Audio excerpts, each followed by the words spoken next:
munaasabad lagu abaalmarinaya ardayda dhamaysatay dugsiyada sare ee gobolka Ohio ayaa lagu qabtay Columbus waxa soo abaabulay ururada ruux iyo Ssa oo ah ururo dhalinyaro oo isku tagay ujeedada ugu weyn waa dhiirigelinta iyo u tilmaamida wadiiqooyinka ay ku sii wadan karaan waxbarashadooda Inkabadan 50 arday ayaa abaalmarin la gudoonsiiyay waxayna muddada xafladda ay socotay la kulmayeen khubro ku takhasustay arrimaha jaamacadaha iyo kulliyadaha Ohio badana ardaydu waxay la kulmaan wareer marka ay ka baxaan dugsiyada sare iyaga oo ku wareera doorashada jaamacadda ay aadi doonaan barnaamijkan ayaa in badan ka caawiyay dhalinyarada inay helaan wadiiqada saxda ah ee waxbarashada ku sii wadan karaan waxa ka soo qayb galay qaybaha bulshada asaasihii barnaamijkani Professor Jibriil Maxamed iyo arday barnaamijkan uu ahaa tusaalaha kaliya oo ay kaga badbaadeen jahawareer kuwaas oo ka guulgaaray waxbarashadooda jaamacadaha inta badan waxa dhalinyarada la siiyay waqti ay su'aalo ku weydiiyaan dadka ku takhasusay hagida ardada cusub inta badan dadkii ka hadlay waxay u mahad celiyeen Ssa Iyo Ruh oo waqti badan geliyay in sanad walba dhalinyarada la dhiirigeliyo lana abaalmariyo barnaamijkan ayaa noqonaya inuu socday in ka badan 20 sano oo lagu qabanayay gobolka Ohio waalidiin badan ayaa u mahad celiyay Ssa Iyo Ruh kuwaas oo caruurtooda ka badbaadiyay jahawareer dhinaca bilaabida jaamacadaha iyo kulliyadaha inta badan dhalinyarada waxa ay talooyin ka qaadanayeen macallimiin iyo waliba khubro ka socotay jaamacada kala gedisan iyo waliba dad ka yimid deegaano ka baxsan magaalada Columbus laakiin ka tirsan gobolka Ohio barnaamijkina waxa uu dhacay sida tan. My name is Mohammed Hosh. I was a previous academic chair for SSA. I really love working with academic stuff and find this very this is like remarkable, like what we're doing for ourselves, because when I was graduated, I never had this opportunity to mingle with people of the same culture of mine and see what they're doing and try to get a guide. So today we celebrate your achievements and guide you on your academic journey. magacayga waxaa la dhahaa Abdurrahman. For those who do not know Somali, my name is Abdurrahman Muallim. I'm the president of the Somali Student Association at Ohio State. It's my great pleasure to have you all welcome to this year Ruh event. So let's give each other a clap.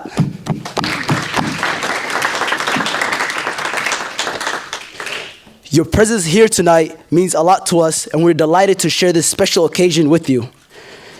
This year marks the second time SSA had the honor of collaborating with Ruh, and we cannot be more proud of the incredible work we are doing together. Our collaboration has been a journey of learning and growth.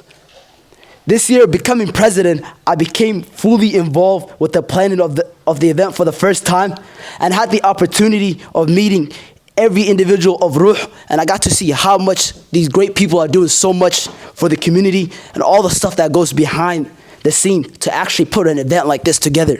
One of the things that we say when there's a new Somali child, we say basically make this person be someone who would, benefit the community, benefit their family, and this is one of the ways that they can. MashaAllah. And we have our sponsors here today. GED is one of them, and we have the other team. Yes, so if we can give a round of applause to both of the sponsors. MashaAllah, MashaAllah. And as the SSA member said, we are going to have everybody try to get as much education as they can, and then they can basically pursue what they want to do afterwards. As I stand here, I see a room full of bright individuals and also future-minded individuals. These individuals have gone through hurdle after hurdle, starting with a pandemic on their first year of high school. It takes effort, commitment, and grit to go through the harsh reality of high school and come out of the other side as a high school graduate. To the graduates, this is your moment to go into the world and decide where and how you will make an impact, to choose which path you will take, to ask yourself, will you call it a day here? Be content with how far you came? Or will you go the extra mile, make the extra effort, and fight to achieve higher? These are questions that plague every high school graduate. As a former recipient of this scholarship, I was in your position a year ago. Although it felt great to be recognized in my community, the fear and the reality of how my life was going to change in a month was taking its course. I was going to leave home, my comfort and my safety net after Allah subhanahu wa ta'ala, and go 500 miles away to a new campus where I wasn't sure if I would meet a Somali community or somebody who went through the same experience as I did. I feared how much I will miss home, my masjid and my community. Everything I was blessed to achieve for the last 4 years led me to the choice of starting in a new environment. What eased my concerns and fears was this event. I didn't know what career I wanted to go into. I was in doubt whether my choices were right at all. But here, standing where you guys are right now, I got to meet incredible people.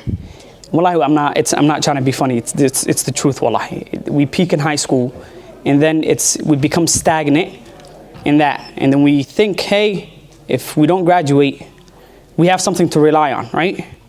We see our parents have money, they take care of us, they do everything for us. You know why? Because of the means of trucking. They do trucking, they have businesses. So we think we can rely on that. We think we can, hey, you know what, if this doesn't work out, my plan B is to hop on a truck and to take care of the family. But how long can you do that? How long can you be on a truck? How long can you sleep in rest areas and truck stops? For 20 years? 30 years? Because I've never seen someone retire from trucking in 10 years. So my one word, wallahi, I'm going to make this as short as possible. Imam Shafi'i said, "Man lam yasbir ala dhulli ta'allumi sa'atan." You know, he said, whomever isn't patient on the, how do I say, on the hardship of, learning and gaining knowledge for 1 hour will spend the rest of his life in ignorance. What examples are we leaving behind for our kids? Because we have opportunities that our parents didn't have. We have chances our parents didn't get. We're in a country where opportunities are there, but only if you know how to get through to them, and how to get how to seek that opportunity, and how to take advantage of that situation.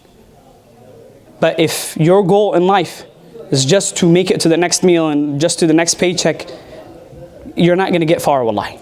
Russ Flickinger started doing these scholarships many, many years ago, and though he isn't here tonight, I think the reason why is ironic.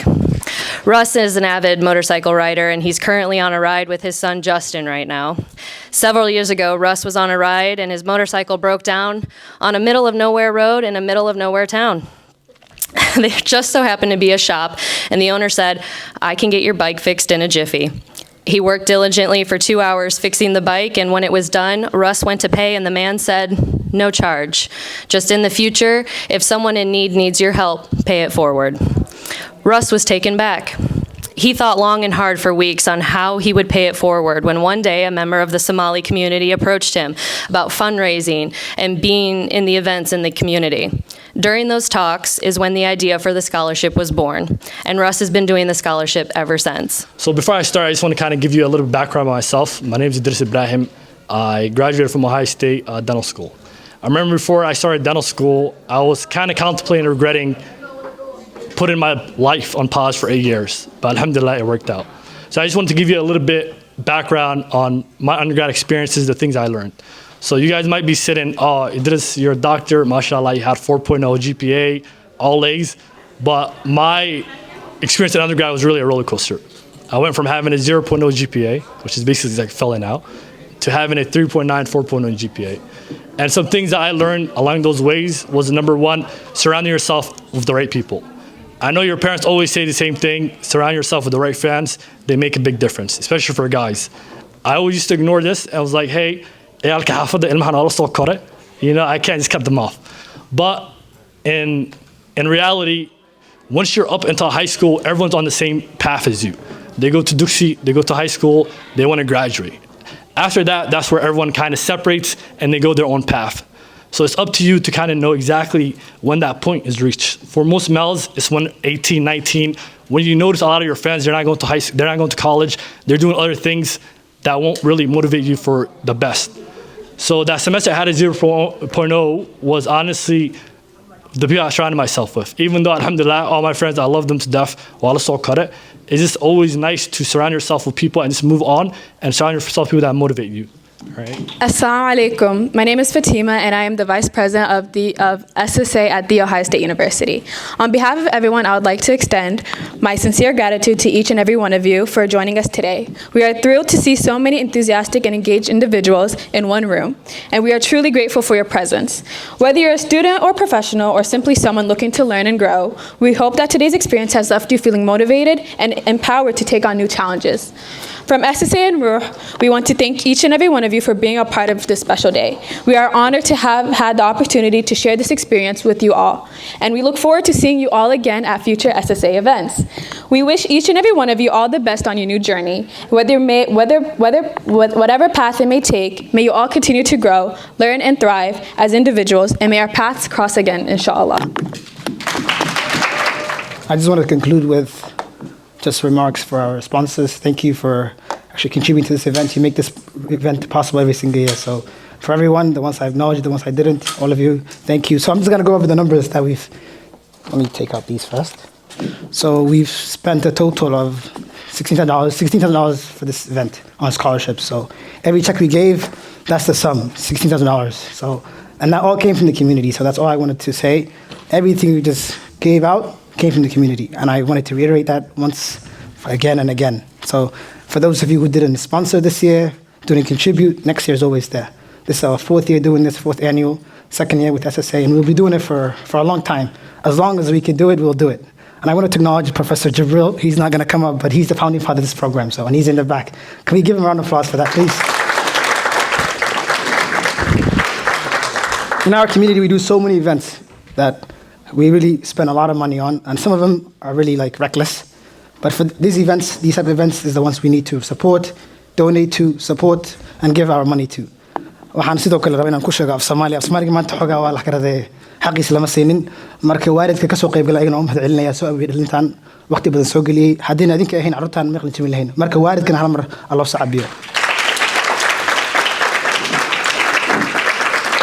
sidoo kale dhalinta Soomaaliyeed ayaga ka baxay iskuuladana waxaan leeyahay waa ku mahadsantihiin inaad runtii aad ka baxdaan waqti badan ay qaadataa shaqo yar ma ahan in laga baxo iskuul waxaa jira waxyaalo badan oo kor istaagi kara caqabado badan marka inaad waqtigaas geliseen adinkana waa ku mahadsantihiin sidoo kale ayagana loo sacabiyo hal mar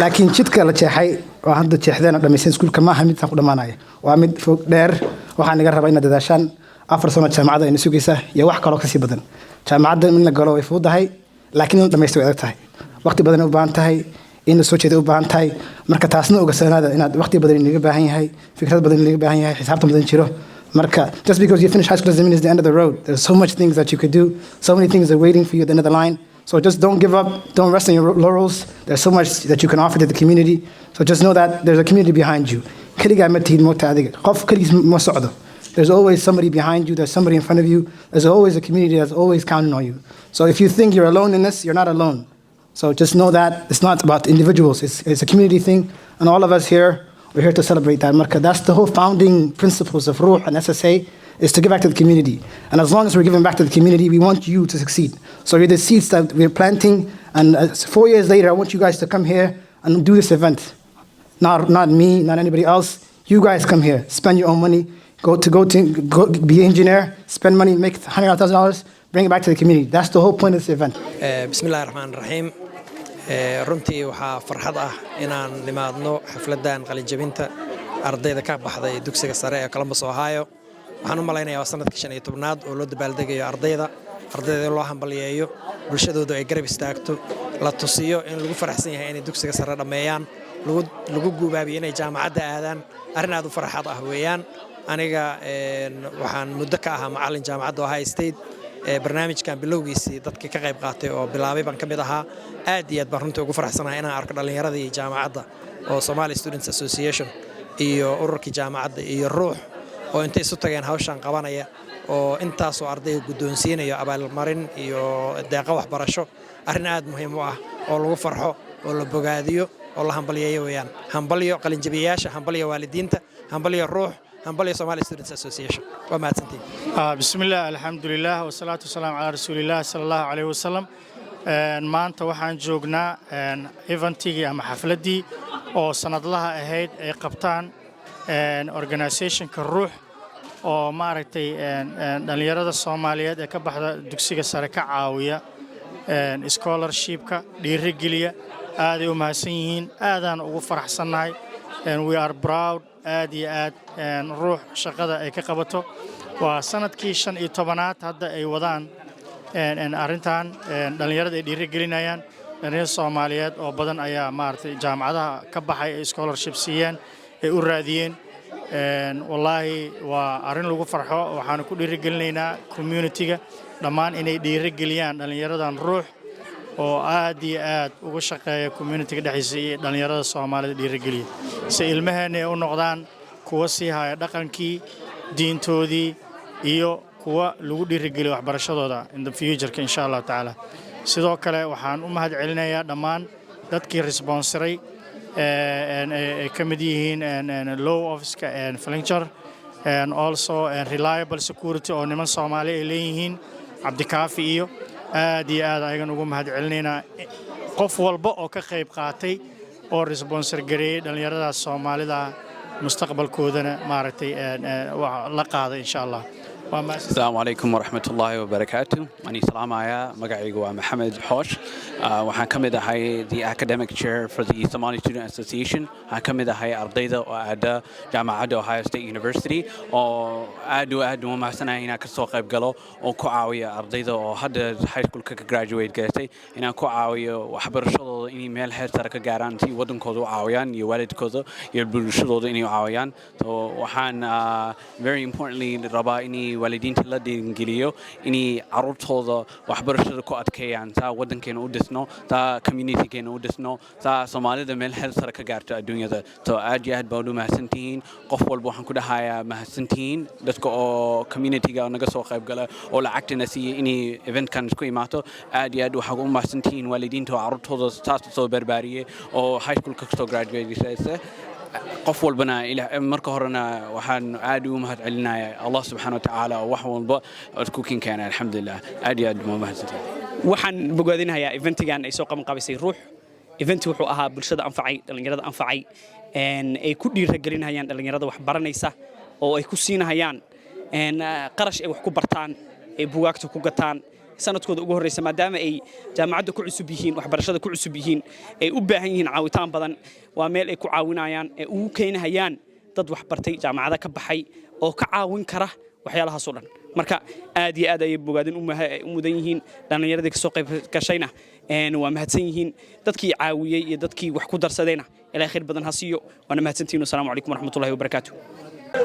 بسم الله الرحمن الرحيم اللهم صل على سيدنا محمد مقعي وسار الشيخ محمد عبدل dadka ruux kamid ahay aad u mahadsantiin aan la soo qayb gashin waa sanadkii afraad hadda marayno xafladan sameynayno waa sanadkii labaad SSA isla shaqeynayno marka alxamdulillah dadka nala soo qayb galay iyo ardayda oo sanadkan qalin jabisay sida u dadaaleen waxaan rabaa inaan u mahad celiyo inta ka qayb gashay oo ardayda scholarships la siinayo ka qayb galeen aad ay u mahadsan yihiin xafladahan waxay u muhiimsan yihiin waayo hadda dad Soomaali nahay waxa qiimeynaa waxbarashada guud iyo waxbarashada diini marka sanadkan waxaan la soo qayb galay Islamic Sciences sida Maxamed Cali oo Azhar ka imaaday iyo Xasan Nuur oo Sacuudiga ka qalin jabiyay marka aad ay u mahadsantihiin waxyaalahan oo kale sanad walba waa isku dayana inaan wadno insha Allah ta'ala. Assalamu alaikum. My name is Nasri Sheikh Yusuf. I'm so grateful to be a part of Ruh, to be able to have this event hosted for a couple years now. Alhamdulillah, I was once a graduate in 2021 and I'm so glad to be able to give back to my community. Shukran.